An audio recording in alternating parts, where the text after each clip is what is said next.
everybody. I'm tired, okay? So I've had to write it down. I was very close to Leon Blades, right? I met him many years ago, and I saw him as a father figure, because I never had one of those. And having been fostered and I don't know what I was. I'm now told I was boarded out. I've never met a 10-year-old child who was boarded out in the British care system, but apparently I was. But I've always been different anyway, so.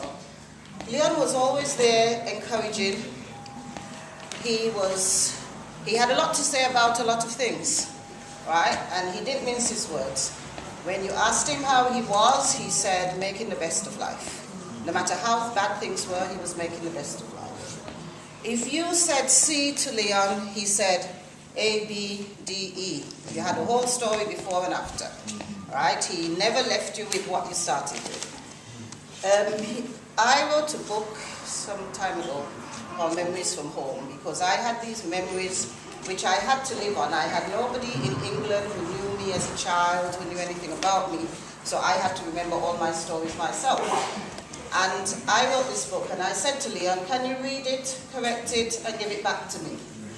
And he read it, and he said it was okay, and it was great, and he wasn't going to edit it. It was my story, and he's leaving it as it was. But he did give me a copy of a poem that he wrote called Sweet Little Black Child. And if you haven't seen that poem, if you haven't got a copy, I suggest you get one. If you've got children, you need to put it on their walls. You need to make sure that your children see that poem, because he's actually encouraging our children, yeah, which is what he always did. And before I say anything else, I need to say, we cannot write the history of black people in Birmingham, in England, without mentioning Leon Blades, because he did so much. That man gave his all. If he was white, if he was in another community, he wouldn't have died the way he died. And I'm not going to apologize for saying that, because I saw him in the Bull Ring. I saw him in Perry Bar. I saw him walking and looking at the ground and feeling disappointed in us. I will include myself in that, all right? But I know what I did for Leon, all right? He was very ill some years ago, and he met me and he said, Shirley, will you come and open up my flat for me? Because if you don't, I will be put in a care home. They will not let me back here. And I'm not very well. I'm allergic to everything, everywhere. And I took my time. I didn't invite anybody else along with me, and I cleaned up Leon's flat. And it was hard work. And thank God I wasn't sick during that time. I found copies of my books, which he said he'd sold, but he'd kept them all. I got him a bookshelf to put his books on. I got him a microwave. He came home and there were flowers on the table, and he's like, oh, come on, Shirley, what are you playing at?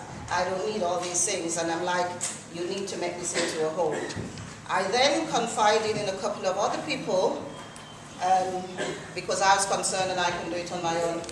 And they then said, right, they'll make sure when they see him, if they can't do anything else, they can make sure he has something to eat. He has a cup of tea or something. And those guys are here now, but I don't have to name you, you can name yourself. All right? Leon used to sing a song called I Can See a Bright Star. No matter what happened, you'd hear him. I can see a bright star, amen. I can see a bright star, amen. I can see a bright star shining in glory. I can see a bright star, amen. And I'll always remember him for that. But I'll also remember him for when I wrote a poem called Put the Great Back into Britain. Because I don't miss my words. I know who I am. I know where I've come from. I know my experiences. And I wrote this poem that said, put the great back into Britain, make them great again, make them rape and steal and plunder, make them come to power again. And as I talked this over with Leon, he was like, you don't want to say that. And I'm like, I can, it is history. You know, this is what happened to us as people. So I got Leon to come up with some national songs, like the Folk and Glory, all these, it's God Save the Queen. And when I performed it, I had Leon singing in the background, and it was good. I don't remember doing it in Birmingham, because one of those things about people in Birmingham, and one of the reasons why we haven't got the drum, it's because we as artists who worked hard to set up these things were never invited to perform, right? We weren't favoured, we would go and sit in the audience and watch other people perform. We the ones who paved the way are not there. Somebody in Birmingham wrote a book about Saturday school, about Birmingham. I am not in it. If I'm not in it, and I didn't ask if Leon was in it at the time, that book is not valid. Because we did Saturday school. We are the ones. I didn't know what a Saturday looked like, and Leon said the same to me. When everybody went to weddings and did their shopping, we were doing Saturday school, right? We never ever had a Saturday off. Leon put his life, soul, money into our community, and we have to remember that, no matter what else we remember. It's one thing having a funeral and having a memorial and whatever else, but we have to remember those who walked the streets, those who saved our children, those who brought up people now so they can have titles and houses and walk past you and wave at you from there, because we paved the way for them. Leon Blades paved the way. When he did stuff and he couldn't get home on a night, even though he'd just done a performance, it's some of us who got him home, not the ones who actually invited him to do whatever it was. So I'm not going to lie about it. I put my tribute to Leon on my blog, and I really was expecting that somebody attacked me somewhere on the street by now, right? Because I'm quite honest about these things. We need to look at ourselves. Sometimes we need to know where we're coming from. If we were black doing it with white people and they ignored us, we would shout racism. What do we shout when, like Leon and myself, we come from a different country to the majority in Birmingham, and they ignore us? That's not racism. What do we call it? Yeah?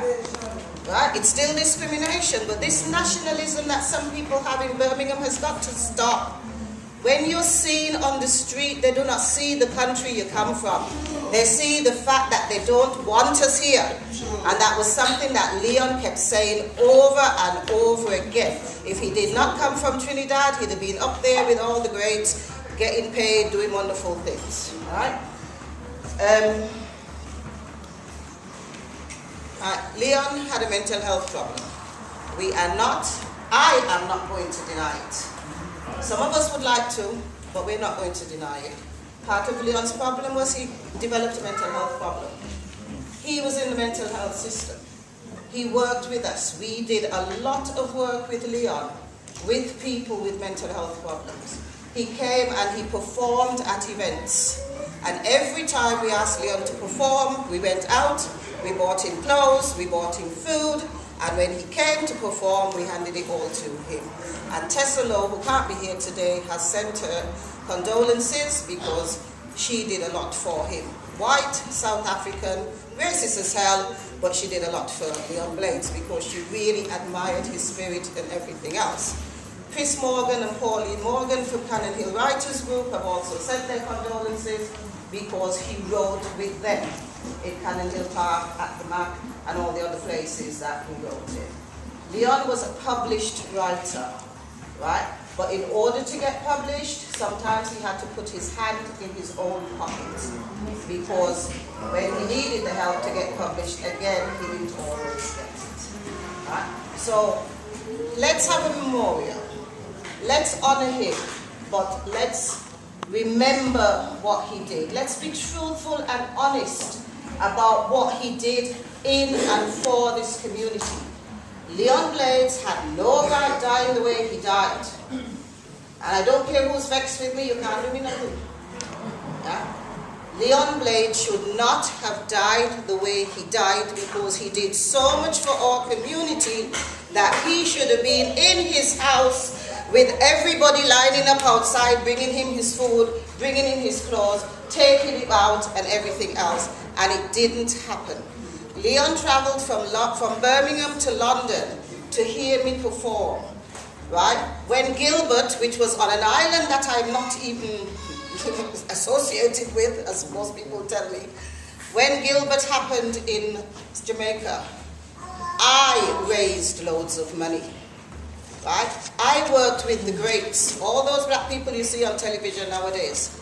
I worked with them, and we made a lot of money for after that hurricane. Leon Blades said he was interested in coming. I paid his fare from Birmingham. I lived in a bedsit in London. I had a house here. And Leon came to London to hear me perform, because that's the sort of person he was. No matter how much people did not encourage him, he encouraged as many people as he could. And Leon came, and after the performance, my house caught by fire. And it's Leon Blades who got us out of that fire that night. He was very concerned about the conditions I was living with and said, Shirley, come back to Birmingham. And I said, I can't go back to Birmingham. Those people there don't want me. No matter what I do, what have I got to do next? Right? And he said, you've got to come back to Birmingham. He said, they need you in Birmingham. They might not realize they do, but they do need you. Right? So I came back. Reluctantly speaking. Right? Leon Blades did a lot. And we've got to write the book. We've got to make the film. We've got to honor him. Right? Because if he was in his own country, he would have been a big somebody. He said it all the time. Leon wanted to go home. He said it enough times. He want to go home. He want to go home with a name. Right? Leon Blake, head teacher. That man came to England a qualified teacher. And when he got here, they said, your qualifications don't count here, even though they came from here in the first place. Leon always wanted to teach, and at one time, Leon taught at the first black school we had in Birmingham for children thrown out of school. Right? They decided he wasn't qualified. The education department said he couldn't do it, and I stepped in and did it. And it was the same Mrs. Pinkney, Hector's mother, who actually sat down one day and said, Shirley, you got to stop this. You got to stop this. It's not going to work. You're making yourself sick with it. You got to get out of here. Right? Because she lay down on her deathbed and she could see what was happening in our community. And no matter what anybody wants to say or think about anything that I've said, we need to get together as a community. You see, they've come out to Europe. You know where we're going after this? Has anybody stopped to think what them coming out of Europe is going to do to us as black people here? We have our homeless being fed right now on Albert Street. Anybody want to come down and see the queue? It is full of black people that we are supposed to be looking after. So I'm saying to people, if you didn't look after Leon Blades, if you walked past him on the street, if you didn't give him a cup of tea, go out there and do it to all the others out there before we have to be burying them every day. Right? Some of us are already doing that. We have hungry people in Birmingham. They're black. Their benefits are being cut off. They're being made homeless. One housing association is about to come out a whole heap of them because they're going to get more money for Syrians than they're getting for the ones that are already here. And we as a community owe it to them, because in the days when I first came to Birmingham, they helped me. Right? I came to Birmingham as bad as hell, straight out of the care system, depressed, suicidal, didn't know what to do with myself, and I was encouraged to do stuff. Right? When we didn't have any funding, we put our hands in our pockets and put the money on the table, and we helped everybody.